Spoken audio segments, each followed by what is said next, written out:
አይበርቁ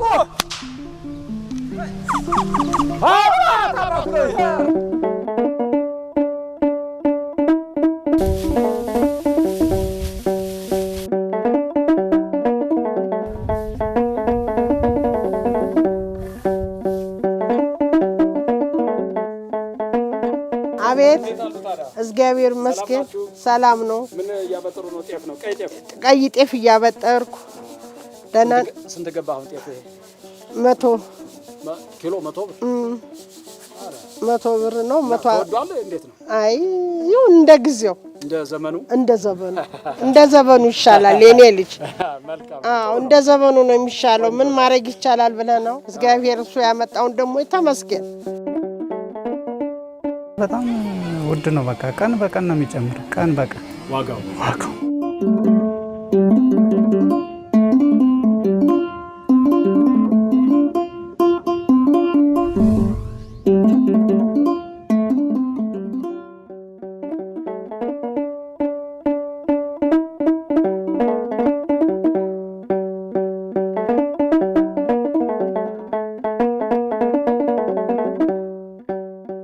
ኢትዮጵያ ሰፊ የሚታረስ መሬትና ለምግብነት የሚውሉ የተለያዩ ሰብሎች የሚመረቱባት አገር ናት።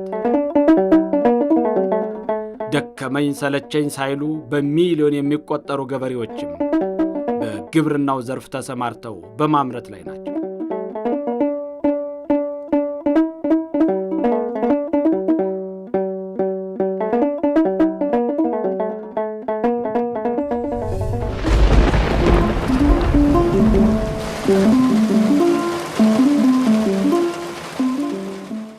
ኢትዮጵያ ለግብርና ስራዎች ምቹ የአየር ንብረት ያላትና ዳገት ወጥተው ቁልቁለት ወርደው የእርሻ ስራቸውን የሚከውኑ ጠንካራ ገበሬዎች ቢኖሯት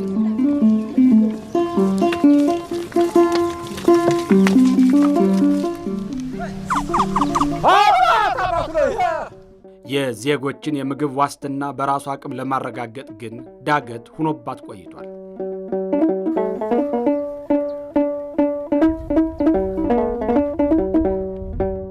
በአገር አቀፍ ደረጃ በየጊዜው እየተባባሰ የመጣው የሰብል ብክነት የዜጎች የምግብ ዋስትና እንዳይረጋገጥ ካደረጉ በርካታ ምክንያቶች መካከል አንዱ ነው። The reason is that we may produce quite a lot of food. ብዙ ለምግብነት የሚያገለግሉ የግብርና ምርቶችን እናመርታለን። የዛኔ ያክል ደግሞ ብዙ ምርት ይባክንብናል። ከ40% በላይ የሚሆነው በቅድመና ድህረ ምርት ወቅት ይባክናል። በተለያዩ የአፍሪካ ሀገራት ለስራ ስዘዋወር ያየሁትም ይህንኑ ነው። ይህ ደግሞ በምግብ ዋስትናችን ላይ ተጽዕኖ እየፈጠረ ለረሃብ እንዳረጋለን።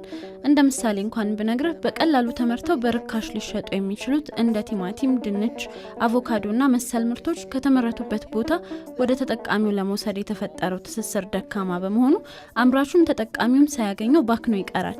ይህ ብቻ አይደለም። እንደ ጤፍ፣ በቆሎ፣ ስንዴና መሰል ምርቶችም ከምርት በኋላ በነቀዝ እንዲሁም በመሰል ተባዮች ተወረው እንዲሁም ከአቀማመጥ በሚደርስባቸው ጉዳት በጤናችንም ላይ ጭምር ጉዳት ያደርሳሉ። ስለዚህ ከተክሉ ጀምሮ እስከ አመራረቱ፣ ከአመራረቱ እስከ ማጓጓዙ፣ ከማጓጓዙ ደግሞ እስከ አቀማመጡ በትክክለኛው መንገድ መሰራት አለበት። And so on. So we cut down on wastage.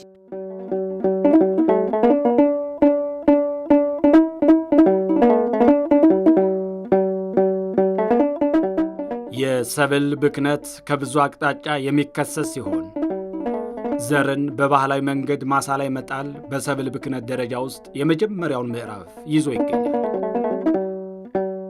አሁን ዘር የበዛበት መሳሳትም ማብዛትም ጥሩ አይደለም። ካሳሳውም መሬት ማባከን ነው።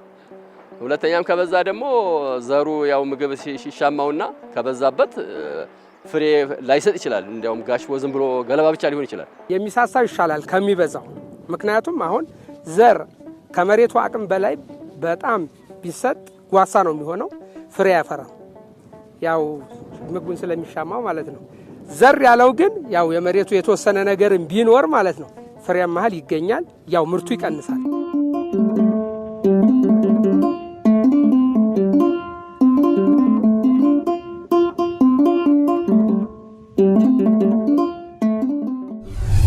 አረም የሰብሉን ምግብ በመሻማት የግንዱን እድገት የሚያቀጭጭ በመሆኑ ገበሬው ወቅቱን ጠብቆ ማረምና መንከባከብ ካልቻለ በሰብሉ ምርታማነት ላይ የሚያሳድረው አሉታዊ ተጽዕኖ ቀላል አይደለም።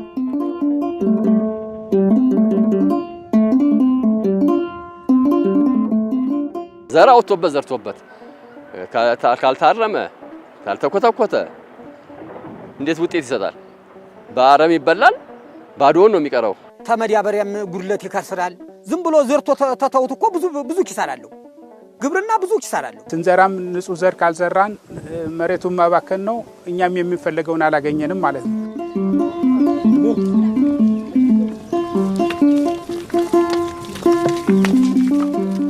ኢትዮጵያ እርሻን በበሬ አርሳ ሰብሉን በማጭድ ከመሰብሰብ ባህላዊ አሰራር ብዙም አልተሻገረችም።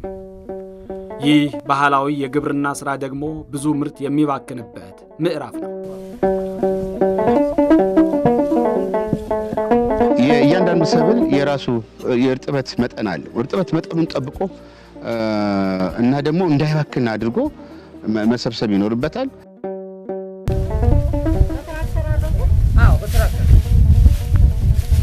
በትራክተር ነው 12 ሺህ ብር 12 ሺህ ብር ብክለት ናት። ያው በኋላ የመውጣት ድል ዝቅተኛ ደግሞ ተደረቀ። ግን እንደዚህ በጣም ተደረቀ፣ በጣም እየበረረ ሄዲያ እየበረረ እስከዛ ካይ ድረስ ይጎረጎራል፣ ይጣፋል።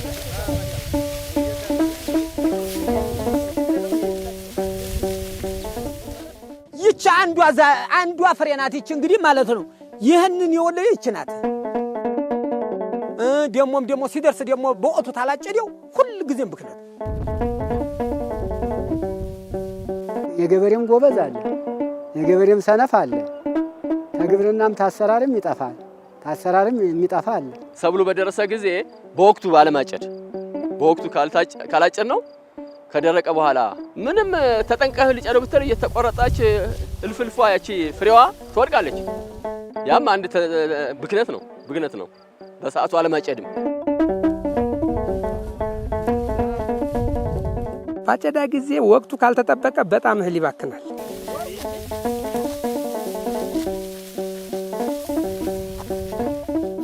በቃ አሁን ለምሳሌ አሁን ጤፍ እያመረትን ነው። ላይናችን ብዙ አትታይም።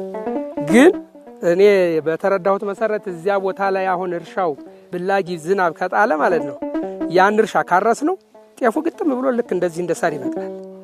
እንግዲህ ምን ይሆናል? ከዘር ከምንዘራው ዘር የበለጠ እዚያ ቦታ ላይ ምን ሆኗል? ረግፏል፣ ቀርቷል ማለት ነው። ስለዚህ ብክነቱ አለ።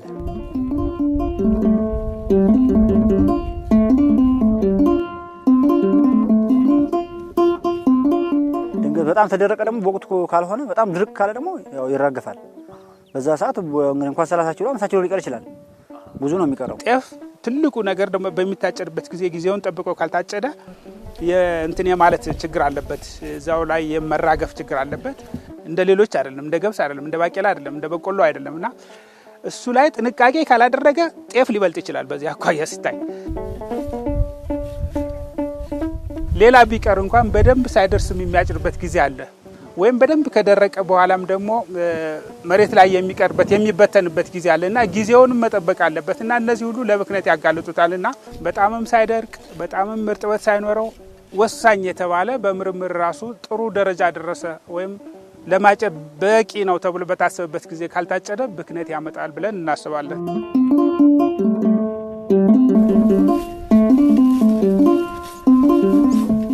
ከፍተኛ የውጭ ምንዛሬ እያስገኙ ከሚገኙ ሰብሎች መካከል አንዱ የሆነው ሰሊጥ ወቅቱ ተጠብቆለት መሰብሰብ ካልተቻለ 100% ለብክነትና ለኪሳራ ከሚጋለጡ ሰብሎች መካከል አንዱ ነው። ሰሊጥ ትልቁ ችግር 100% ብክነት ሊኖር ይችላል። ሰሊጥ እንደሚታወቀው የሚታጨድበት ጊዜ ልዩ ትኩረት ተሰጥቶት ካልታጨደ ወዲያውኑ እንትኗ ትፈነዳለች፣ እንቡጡ ይፈነዳል፣ ባዶ ይሆናል እና 100% ጉዳት የሚደርስበት ጊዜ አጋጣሚ 100% ሊኖር ይችላል። አንድ ኢንቨስተር በሰዓቱ ካላሳጨደው ቀኗን ጠብቆ አንድ ቀን 2 ቀን ከፍተኛ ልዩነት ነው ለሰሊጥ። የራሱ ምልክት አለው። እንቡጡ የሚቀላበት ወደ ቢጫነት የሚቀየርበት ጊዜ ነው እንዲታጨድ የሚመከረውና ያችን ጠብቀው ካላደረጓት ሙሉ በሙሉ ይራገፍና አገዳው ብቻ ቆሞ ሊገኝ ይችላልና ሰሊጥ የተለየ ትኩረት ይፈልጋልና ከነዚህ ጋር የማይወዳደር እንደዚህ ሰፋፊ እርሻዎች ላይ የተሰማሩት እነሱ የበለጠ ከአርሶ አደሩ በቀደመ መንገድ የቴክኖሎጂን የሚጠቀሙ መሆን አለባቸው። እነሱ ደግሞ ለአካባቢው አርሶ አደሮች ልምድ የሚሰጡ እነዛንም ጭምር ይዘው የሚወጡ እነሱ ወደ እነሱ እንዲሸጋገሩ የሚያደርጉም ጭምር መሆን መቻል አለባቸው።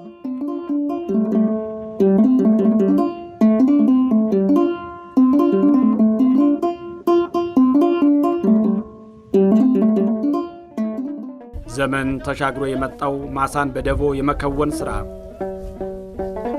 የሚበረታታ ማህበረሰባዊ እሴት ቢሆንም መድረኩ በሚፈጥረው ፉክክር ምክንያት ግን ቀላል የማይባል የሰብል ብክነት ይከሰታል። በማህበር ማጨድ ያው የመቸኮል ባህሪ በፍጥነት ባህሪ ስላለ ያው ግማሹም ሲቸኮል ይበጣጠሳል፣ ጥሎትም ሊሄድ ይችላል። እየረጋገጠው ይሄዳል። ብክነት በጣም ከፍተኛ ብክነት የሚደርሰው አጨዳ ላይ ነው። አጨዳ ላይ ከፍተኛ ብክነት አለ። በደቦ ጅጌ የሚሉት ነገር አለ፣ በጋራ ማጨድ። ያ ደግሞ ምንድነው? ያው ፉክክር አለ። ፉክክር እንዴት ነው? ሲታጨድ እኔ ቀደምኩ የሚባል ነገር አለ። እኔ ቀደምኩ ሲባባል በዛን ጊዜ እነሱ ማጨዳቸውና መቅደማቸውን ብቻ ነው የሚያዩት እንጂ ዘሩ መርከፉን እህል መራገፉን የታጨደ የትም መባከኑን አያውቁም። ምንድነው? ከሌ ጎበዝ ገበሬ ነው ቀደመው ከሌ እንትን የሚባል ፉክክር ስላለበት በቃ ሲያጭድ ራሱ ፍጥነት ስላለው ዘላላው እየተቆረደ ነው የሚቀረው። እሱ የሚጨብጠው ምኑ ነው? ያና አገዳውን ብቻ ነው የሚይዘው። ያቺ ፍሬዋት እንትን ያለች ትወርቃለች እኮ የተቀነጠሰች ትወርቃለች። አሁን እነሱ እንግዲህ ፉክሩን ነው የሚያዩት። አሁን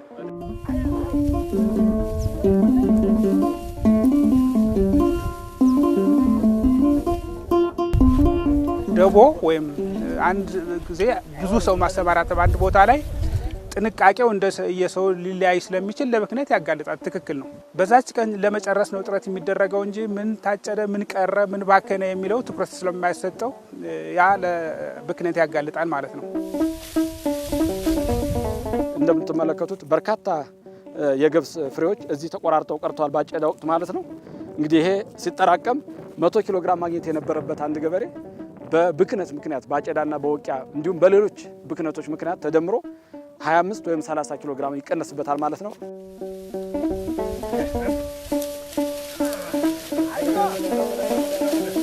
ስናይ ደግሞ ይረግፋል። ደግሞ እንትን ስለው ስናጎናጭፈው እንትን ይላል። ግድ ደግሞ ማጎናጨፍ ደግሞ ያለ ነው። ይሄን ራስ ያላትን እግር ያላትን ነው የምንለቅመው። ሌላው ያው ባክኖ ነው የሚቀረው። ወይም ከብት አይበላው ወይም ፍየል አይበላው፣ ያው ዝም ብሎ በቅሎ እዛው ነው የሚቀረው።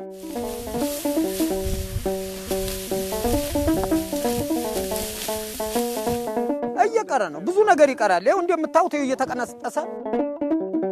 እየተቀነጠሰ ብዙ ነገር ይቀራል። አጨዳ ላይ በጣም ይባክናል። አዱማ ላይ ያለውን እንኳን ከብትማ አህያ ምንም ወፍም ይበላዋል። እዚህ ያለውን እንኳን አያገኘው፣ ግን እዚህ ቁራን ላይ ያለው ማንም አይበላውም። አሁን ይሄን ተመልከተ። ይሄ እንግዲህ አሁን እንግዲህ ከሰረ። እንግዲህ ይሄ ሁሉ እንግዲህ ከሰራ። አጨዳ ላይ በጣም ብክነት አለ። ረገፈ በእናትህ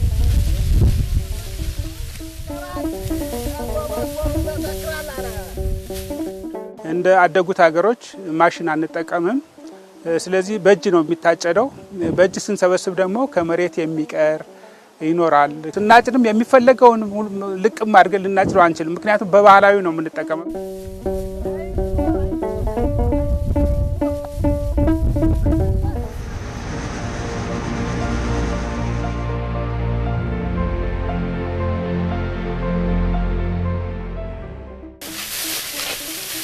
አሁን እንግዲህ ማሳየቱ ብቻ ሳይሆን መውቂያውን ማቅረብ ነው።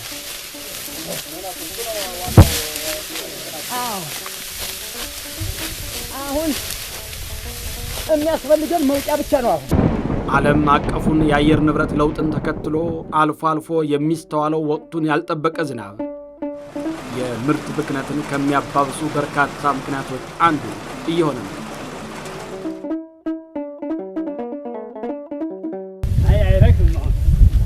እንደ እርጥብ ያለ ነው። ዝናብ አትወድም።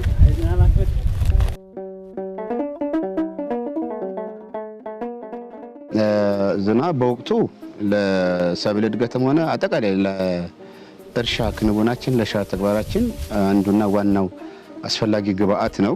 ግን ደግሞ ወቅቱን ያልጠበቀ ከሆነ ከጥቅሙ ይልቅ ጉዳቱ የሚያመዝን ነው የሚሆነው።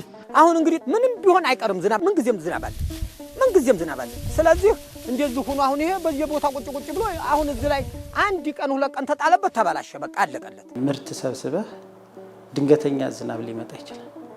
ድንገተኛ ዝናብ በሚመጣበት ጊዜ የተሰበሰበው ምርት ሙሉ ለሙሉ ሊባክንም ይችላል። ምርቱ ከሚፈልገው በታች ሊቀር ይችላል። እዛው ሳይሰበሰብ ማሳ ላይ እያለ እኮ ዝናብ ከዘነበ ሰብሉ ሙሉ ለሙሉ የሚረግፍበት ሁኔታዎች ይኖራሉ። ይሄ በተፈጥሮም የሚመጡ ተጽዕኖዎች ናቸው።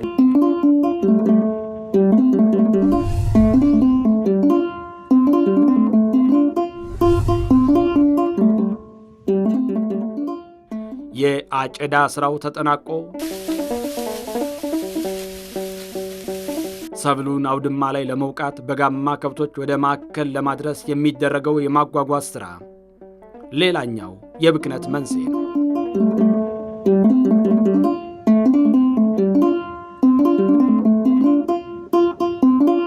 አሁን በጣም ያፈራህል ላመል እንኳን መጫኛው እንደዚህ ላመል እጅ ሲነካው ይረግፋል፣ ይወድቃል፣ ይራገፋል። በየመንገድ ማት ነገር አለ።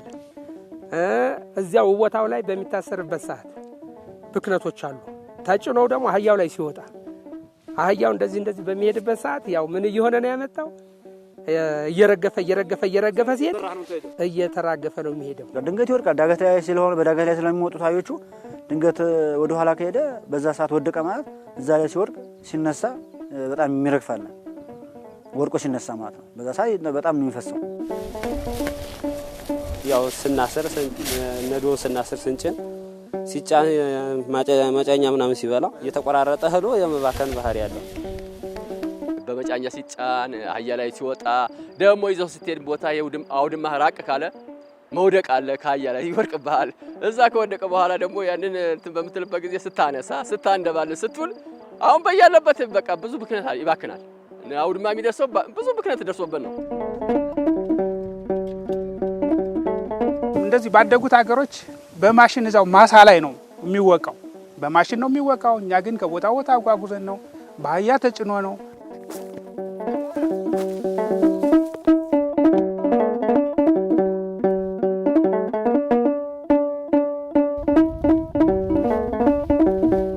ከፍተኛ የምርት መባከን ነው የሚደርሰው። መሬት ላይ ይወድቃል። እንደተፈለገ ንጽህናውን ጠብቆ ደግሞ ወደ አውድማም ሊደርስለት አይችልም እና ከፍተኛውን ድርሻ ይወስዳል። ማጓጓዝ አንዱ ትልቁ ችግር ነው።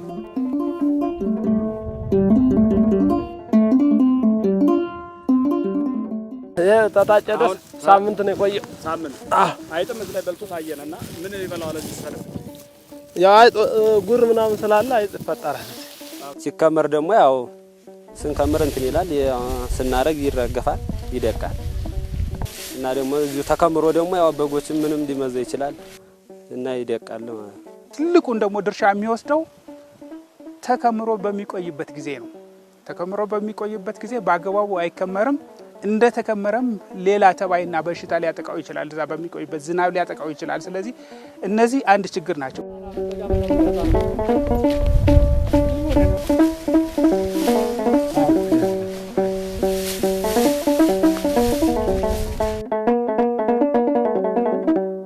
ከዘር ጀምሮ በመጠኑም ቢሆን ብክነት የማያጣው ይህ ባህላዊ የግብርና ስራ ሂደት ምርቱን ከገለባው ለመለየት በጋማና ቀንድ ከብቶች አልያም በዱላ ይወቃል።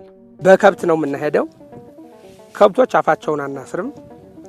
ያው እየበሉ ይሄዱ፣ መጨነቅ የለባቸውም የሚል ግምት ስላለብን እየበሉ ነው የሚሄዱት። እዚያ ላይ በጣም ይባክናል። አሁን ጠግበው ነው የሄዱት። በከብቶቹ የሚበላውን ማዕት ብክነት አለው እና አውድማ ሲገባ ደግሞ ብዙ ብክነት አለ። ያው እሳር ውስጥም ይገባል። ሁለተኛ ደግሞ ከብት ሲያሄዱ ስናሄድ ከብት ይበላዋል።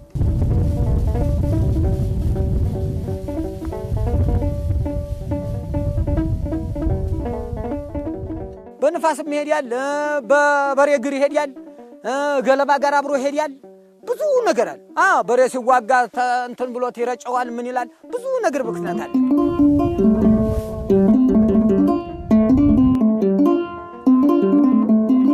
እንደዚህ መለስ እያልክ እንድታዘራ እንዲህ ካልከው ንፋስ ከባድ ከመጣ ይዞት ይሄዳል።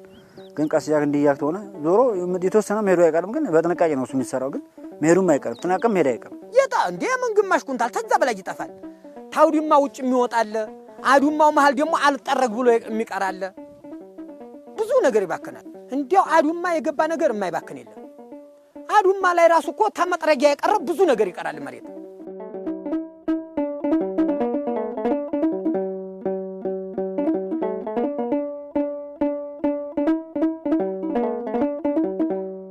ውስጥ ራሱ አሁን አንዳንድ አርሶ አደር ምንድነው የሚያደርገው?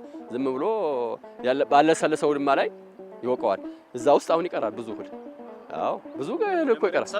በጣም መሬት ውስጥ ይቀራል። በቃ ውድማው በደንብ አለስልሶ ካላለው ካልወቃበት እዛም ይቀራል እኮ ይቀራል። በዛም ውድማው ጥሩ የለሰለሰና የተዘጋጀ ካልሆነ እዛ በየሳሩ ውስጥ በየምኑ በየጎድጓዱ ውስጥ ይቀራል። በቃ እና ይሄማ አንድ ብክነት ነው። በጥሩ ሁኔታ የተዘጋጀ አውድማም አይደለም አብዛኛው የምንጠቀመው። ወዲያውኑ አሁኑኑ በ10 ደቂቃ በ20 ደቂቃ እናዘጋጃለን። እዛ ላይ እንወቃለን። ስንወቃም በከብት እንጠቀማለን፣ ከብት እያዞር እንጠቀማለን፣ በዱላ እንጠቀማለን። ስለዚህ ይበታተናል። መጨረሻ ላይም ስንሰበስበው ደረጃውን የጠበቀ አይደለም። የሚፈለገውን መረጃም አናገኝለትም፣ የሚፈለገውን ምርትም አናገኝለትም ማለት ነውና ውቂያ ላይም እውነት ነው። ሁለተኛውን ድርሻ የሚወስደው ውቂያ ላይ ነው።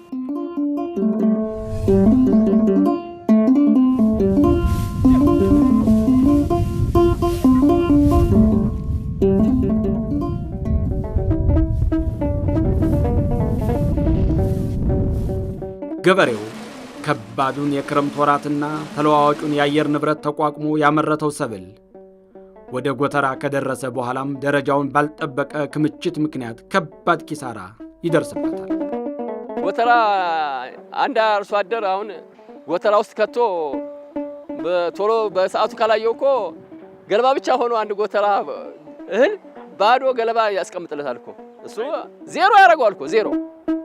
አይጥ ተቆጣጥረ ካልጠበቀው ዝም ካልክና ዘክተቁጫ ያረከው ጭራሽ ፍሬዋን ጨርሶ ገለባ አይደለም እንዴ? ገለባውን ብቻ ያስቀራል። አመት 2 አመት የሚያስቀምጥ አርሶ አደር እኮ አለ። አሁን እሱ ነቀዝም በዛ ላይ ይነግዛል። አሁን ያኔም እዚህ ጋር ቦታ ነበረኝ ብሎ ሲገባ እኮ ገለባ ብቻ ሆኖ የሚገኝበት ሰዓት አለ። ስቶር ከገባ በኋላ አንዴ ውድመት ከደረሰ ነው ሪቨርሰብል ነው። ሪቨርስ ማድረግ የማይቻልበት ሁኔታ ስላለ ከዚህኛው ከመስኩ ይልቅ ነው ሞር ኦፍ ስቶሬጅ ላይ ወይም ደግሞ በማከማቻ ላይ አርሶ አደራችን ልዩ ትኩረት ሰጥቶ መስራት ይኖርበታል።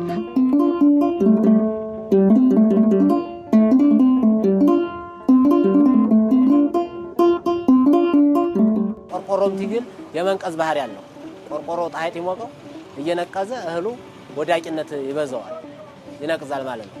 የነቀዘውን ደግሞ ማንም ሻይ ኪሎም እየቀነሰ ነው እየቀለለ ነው የሚሄደው። እየቀለለ ይሄዳል፣ አይገዙንም።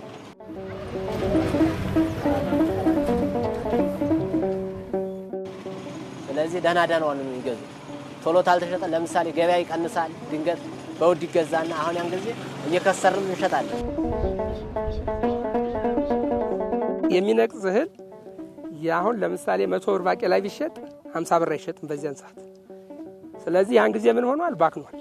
በቆሎ፣ ባቄላ፣ አተር፣ ማሽላ እነዚህ ቶሎ በጣም ወደ መበላሸት ይሄዳሉ።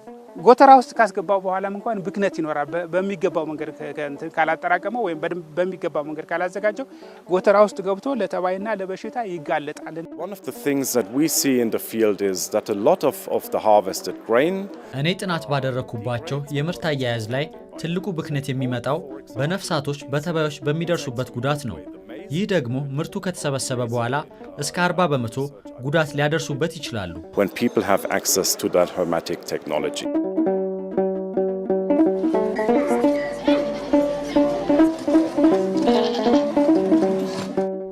የግብርና ምርቶችን ወደ ሸማቹ ማህበረሰብ ለማድረስ ገበሬው በሚያደርገው እንቅስቃሴና ባልዘመነ የገበያ ስርዓት ውስጥ ከፍተኛ የሰብል ብክነት ይከሰታል። መሬት ላይ ቦታው አይመችም። አንደኛ ተተፋሰሰ አይታፈስም። አሁን እዚህ ጋር ተፈሰሰ ያው በዛው ባክኖ ነው የሚቀረው። እንደገና ማዳበሪያውም ዝዝክ ነው፣ ደካማ ነው። በስነ ስርዓት ማዳበሪያው እንትን አይባልም። ብር ብቻ ነው እንትን የሚባልበት። የሚገዛው ማዳበሪያው ደካማ ነው። ስለዛ ተተፋሰሰ ጤፍማ በዛው ፈስቶ ነው የሚያልቀው አብዛኛው 2 ኪሎ 3 ኪሎ እንደገና ትወጣና ትገባ ይፋሰስና አንተ ይላል ማዳበሪያው ደካማም ስለሆነ የድሮ ማዳበሪያ ጠንካራ ነበር ያሁኑ ደካማ ስለሆነ ይፋሰስና 1 ኪሎ 2 ኪሎ እንተ ይላል እንግዲህ 100 ብር ቢገዛ 2 ኪሎ ይፈስ 200 ብር ያፈስ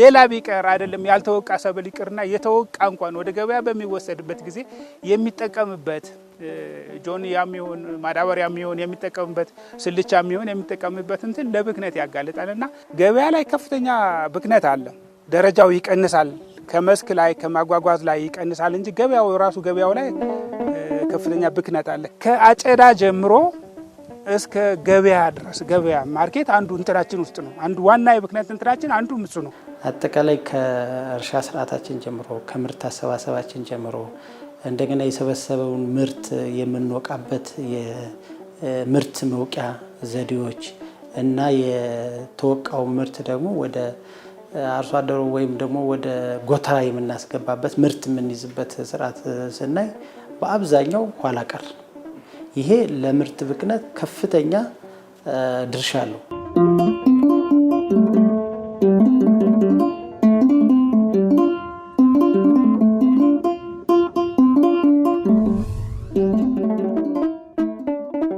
አርሶ አደሩ በምርቱ ላይ በምን ያህል መጠን ብክነት እየደረሰበት እንደሆነ በቂ ግንዛቤ አይኑረው እንጂ እንደ አገር ከኩንታል እስከ 30 ኪሎ ግራም አማካኝ የምርት ኪሳራ እየደረሰ ይገኛል ማንም አያስበው አሁን እሱ ይሄን ያህል ዘርቼ ይሄን ያህል ብቻ ወጣ ይላል እንጂ እኮ ይሄ ቦታ ቀርቶብኝ ነው ሳጭድ ቀርቶብኝ ነው ስጭን ቀርቶብኝ ነው አይል አይታወቅም ታዋቂነት እስካሁን አላገኘም ግን በውስጥ ታዋቂነት ብክነቱ ከባድ ብክነት አለ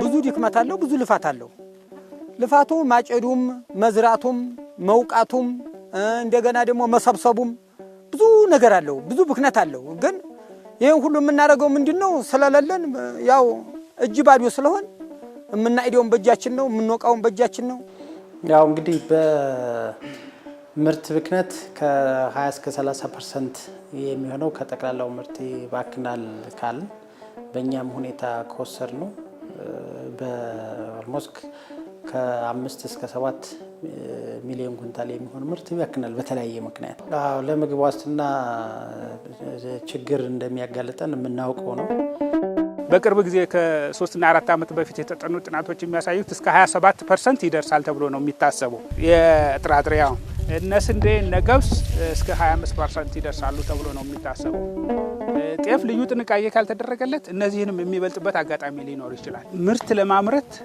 ብዙ ነገር ከውጭ ነው የምናስገባው ማዳበሪያ ከውጭ ነው የሚገባው ጸረ ተባይ ከውጭ ነው የሚገባው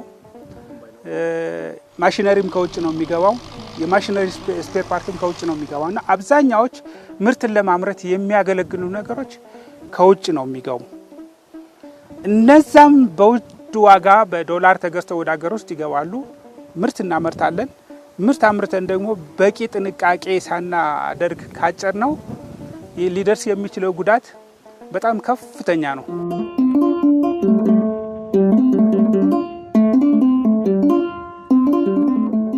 በቂ ማከማቻና አስተማማኝ የገበያ መዳረሻ በልኩ የማያገኘው የአትክልትና ፍራፍሬ ምርቶች የብክነት መጠናቸው እጅግ አስደንጋጭ ከሆኑ ሰብሎች መካከል ቀዳሚውን ስፍራ ይይዛል ሙዝን ብንወስድ ቲማቲምን ብንወስድ አትክልትና ፍራፍሬዎች አብዛኛው ብርቱካን ብንወስድ ማንጎ ብንወስድ ገበያ ላይ ይበላሻሉ ያ ብክነት ነው ትልቅ ለሀገር ብክነት ነው ምክንያቱም ደረጃውን ጠብቆ ልክ እንደደረሰ ፍሬሽ የሆነውን ለተጠቃሚው ካላደረሰ ባከነ ማለት ነው ዋጋ ይቀንሳል ለአመጋገብም ጤናማ አመጋገብ አይኖርም የሚል ሐሳብ ነው ያለን አትክልትና ፍራፍሬ በቀላሉ ሊበላሽም የሚችል የሰብል አይነት ስለሆነ ከማሳ ላይ ተሰብስቦ የሚፈለገው ቦታ ላይ እስከሚደርስ ድረስ የሚደርሰው ብክነት በተለይ በማጓጓዝ ከፍተኛ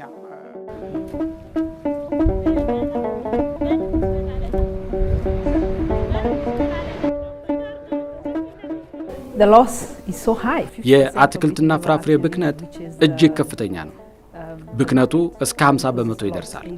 በቂ የትራንስፖርት መሰረተ ልማት አለመኖር፣ ከፍተኛ የገበያና ቴክኖሎጂ እጥረት መኖር አትክልትና ፍራፍሬ በዚህ ደረጃ እንዲባክን በምክንያትነት ይጠቀሳል።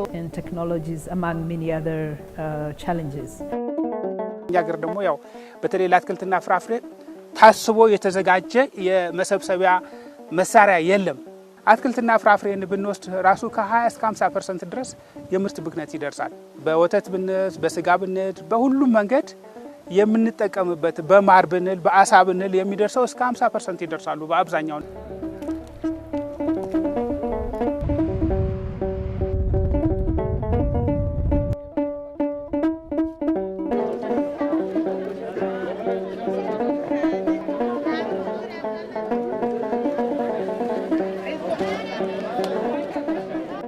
ጸረ ሰብል አረምንና ተባይን ለመከላከል ጥቅም ላይ የሚውሉ የተለያዩ የኬሚካል ውጤቶች በምርት ጥራትና መጠን ላይ እያስከተለ ካለው ጉዳት ባለፈ ምርቶቹ ዓለም አቀፍ ገበያ ላይ ተወዳዳሪ እንዳይሆኑም እያደረገ ነው። ኬሚካልን አብዛኛውን እኛ የምንመክረው የመጨረሻ አማራጭ ብለን ነው የምንመክረው እንጂ ኬሚካል የመጀመሪያ አስፈላጊ ነው፣ ተባይንም በሽታንም ለመቆጣጠር አስፈላጊ ነው ብለን አንመክርም። መጨረሻ ምንም አማራጭ ስናጣ ብቻ ነው ኬሚካልን የምንጠቀመውና ከአፍሪካ ከፍተኛውን ድርሻ ትወስዳለች በማር ምርት። ነገር ግን ለአገር ውስጥ ጠቀሜታ እንኳን ለመዋል ማር የሚፈልገውን ያህል ጥራቱን ጠብቆ ገበያ ላይ አናገኘውም። አሁን ሌላ ቢቀር አሁን ወደ ውጭ ኤክስፖርት የምናደርጋቸውን ሰብሎች ደረጃቸውን የጠበቁ ካልሆነ የሚቀበሉ ወይም የሚገዙ ሀገሮች ሊገዙን አይችሉም። ያ ሁሉ የሚወድቅ ነው፣ ያ ሁሉ የሚባክን ነው። ያመረትነውን ምግብ ሰዎችን እንመግብ፣ ተውሳኮችን ፔስቶችን አንመግብ። ማምረት ያለብን ለሰው ነው እንጂ አበስብሶ ለመጣል መሆን የለበትም። አበስብሰን ስንጥል ሰው መብላት የነበረበትን ጠቃሚ ነገር ገንዘብ፣ ጊዜ፣ ውሃ፣ ኒውትሪሽን ነው እያባከንን ያለ ነው እና ያመረትነው ለራሳችን ነው። ስለዚህ እኛ እንመገበው። ሁሉም ተረባርቦ ይህንን ብክነት ይቀንስ። በተለይ ደግሞ እንደኛ አይነት ሀገር ስታንቲንግ ይሄ መቀንጨር 38% አካባቢ ነው። ምግብ ያስፈልገናል፣ መብላት አለብን።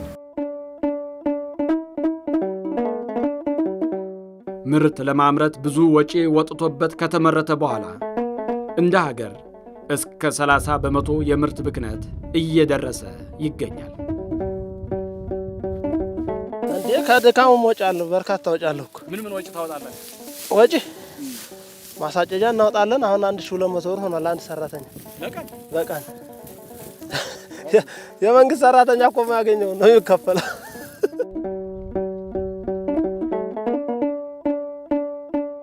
አንደኛ አምራቹ በራሱ የሚፈለገውን ነገር ሳያደርግ ይቀራል፣ ለራሱ ተጎጂ ነው። ሁለተኛ እንደ ሀገር ደግሞ በሀገር ደረጃ የሀገር ኢኮኖሚም ባከነ ማለት ነው። አሁን ጠቅለል አድርገን ስናየው በአገር ደረጃ ከ3 ከ4 ዓመት በፊት የተጠኑ ጥናቶች ምን ያሳያሉ? ወደ 9.6 ቢሊዮን የአሜሪካ ዶላር እናጣለን በየአመቱ። በአመት ይሄን ያህል ጉዳት ያመጣል። እንግዲህ አግሪካልቸር እርሻ ስንል እንግዲህ ሁሉንም ነው የምናጠቃልለው። ከሰብል ይወስዳል፣ ከእንስሳት ይኖራል እና እነዚህን አጠቃለው ወደ 9.6 ቢሊዮን የአሜሪካ ዶላር እናጣለን ማለት ነው። በተለይ ከድህረ ምርት በፊት ያሉ የግብርና አሰራሮች ላይ የምንሰጠውን ያህል ትኩረት ድህረ ምርት አሰባሰብ ላይ የሚያመጣውን ብክነት ግምት ውስጥ አስገብተን እሱን የሚቀለብስ ስራ መስራት በኩል የትኩረት ጉዳዮች ላይ የሚቀር ነገር ስላለ በዛ መንገድ ለማንሳት ነው። ኢትዮጵያን ጨምሮ በዓለም አቀፍ ደረጃ በየዓመቱ እየባከነ ያለው ወደ 1.4 ቢሊዮን ቶን የሚጠጋ ሰብል እያስከተለ ካለው የኢኮኖሚ ኪሳራ ባሻገር በዜጎች የምግብ ሉዓላዊነት ላይ የሚፈጥረው ጫናም ቀላል አይደለም። እንደኛ ሀገር ስንወስድ በሰብል እስከ 35 በመቶ ከ25 እስከ 35 በመቶ እየባከነ፣ በአትክልትና ፍራፍሬ 51 በመቶ እየባከነ፣ በእንስሳት ተዋጽኦ እስከ 15% እየባከነ፣ ይሄ ምግብ ገበያ አይደርስም ማለት ነው።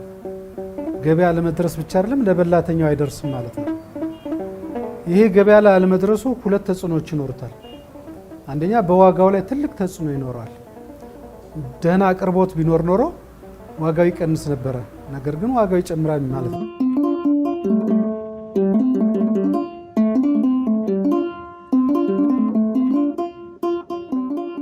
የግብርና ስራቸውን በማዘመን ብዙ የአፍሪካ ሀገሮች የሰብል ብክነትን ወደ 5% አውርደዋል።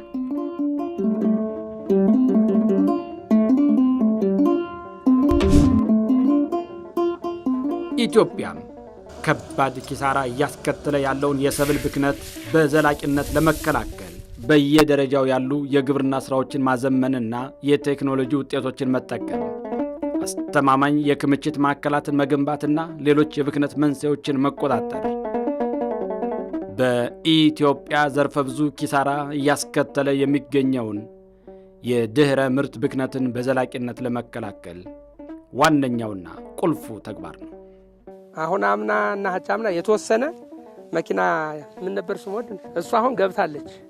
እሷ የወቃችውና በከብት የወቃ ነው እንግዲህ በጣም የተራራቀ ነው። በእሷ የተወቃው እህል እንክርዳዷ ለብቻዋ ነች፣ ወበሏ ለብቻዋ ነች፣ ምርቱ ለብቻው ነው፣ ገለባው ለብቻው ነው።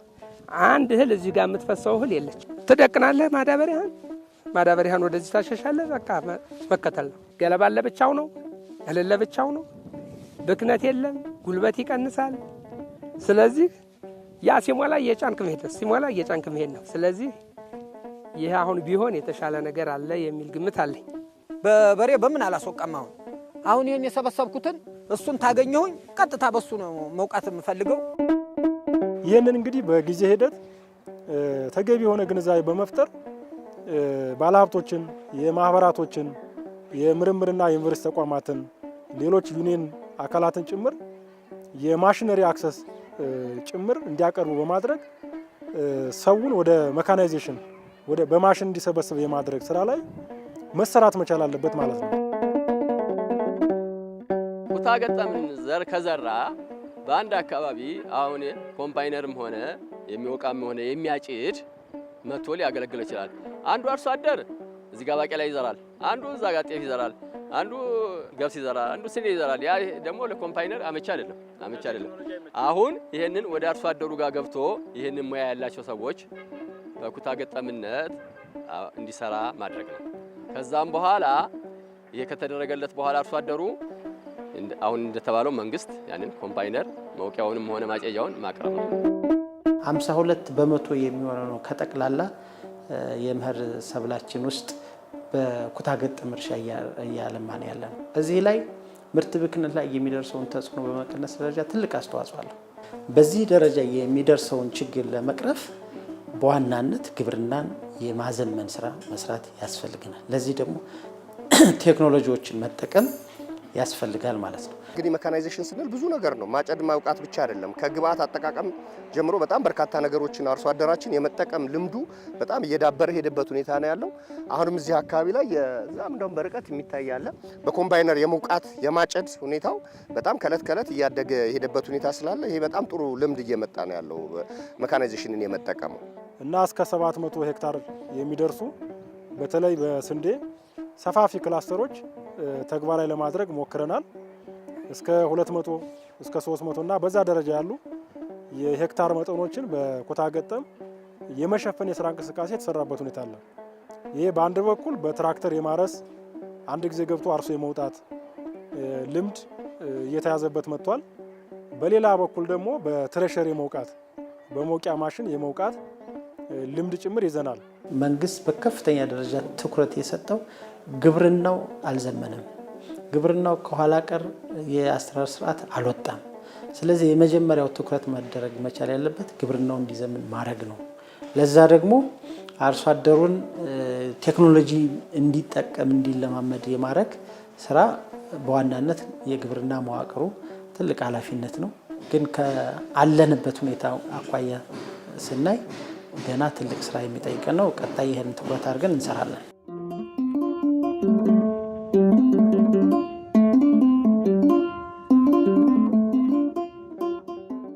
የክምችት ቴክኖሎጂን ጥቅም ላይ ማዋል፣ ለተመረቱ ሰብሎች አስተማማኝ ገበያ መፍጠርና ከዘርፉ ጋር በተያያዘ የማህበረሰቡን ግንዛቤ ማሳደግ በዚህ ዘርፍ ሊሰሩ የሚገባቸው መሰረታዊ ጉዳዮች ናቸው። ምርት ብክነት እንዳይኖር እኛ አስቀድመን የምንሰራው ምርቱ ገና ሲመጣ ከመኪና ሳይራገፍ ይመዘናል። ተመዝኖ እዛው ላይ ሳይሎ ውስጥ ነው ዳምፕ ማነው ስቶር የሚደረገው። ሳይሎ ውስጥ ወይም ጎተራ ውስጥ ከገባ በኋላ ሁሉም ነገር በኮንቬየር ሲስተም ነው። ማኑዋል የሚባል ነገር ንክኪ የለውም። እያንዳንዱ ነገር በቴክኖሎጂ ነው የሚመራው። ምንም አይነት ፍሳሽ ነገር አይፈጠርም። እዛ አንዴ መጣ ከመኪና ዳምፕ ከተደረገ በኋላ ምንም አይነት እንትን የሰው ንክኪ ስለሌለው ፍሳሽ ብክነት ምናምን የሚባል ነገር አይኖረውም ማለት ነው። ሌላው የብረት ጎተራ የመጠቀም ስራዎች ይሰራሉ። ይሄም ምርትን በጥራት የሚይዝ ቴክኖሎጂ ነው።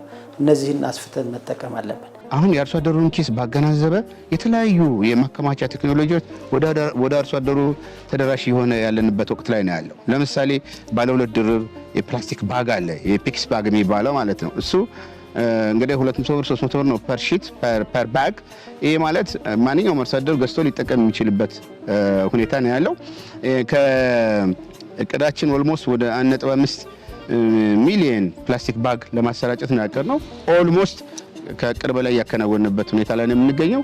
እሱ ብቻ አይደለም፣ ደግሞ የብረት ጎተራ የሚባል አለ። ብረት ጎተራም ቢሆን እስካሁን እስከ 1000 በላይ ለማሰራጨት እቅድ ይዘን ወደ 710 የብረት ጎተራ ያሰራጨንበት ዘመን ላይ የምንገኘው። ይህም ደግሞ የብረት ጎተራው አንደኛ ሰብል ባልተገባ እርጥበት በተለያየ ምክንያት እንዳይበላሽ ከተከማቸ በኋላ እንዳይበላሽ የሚያደርግ ነው። ሁለተኛ እህልን ለመጠቀም አመቺ ነው። ሶስተኛ ደግሞ አርሶ አደሩ በፈለገው ጊዜ ገበያ በሚጨምርለት የተሻለ ገበያ ባለበት ጊዜ አውጥቶ ለመሸጥ ያስችለዋል። ስለዚህ አርሶ አደሮቻችንን የምመክረው በተቻለ መጠን እህልን ሲያከማቹ በእነኚህ ቴክኖሎጂዎች እንዲያከማች ነው ምክር ሀሳብ ያለኝ።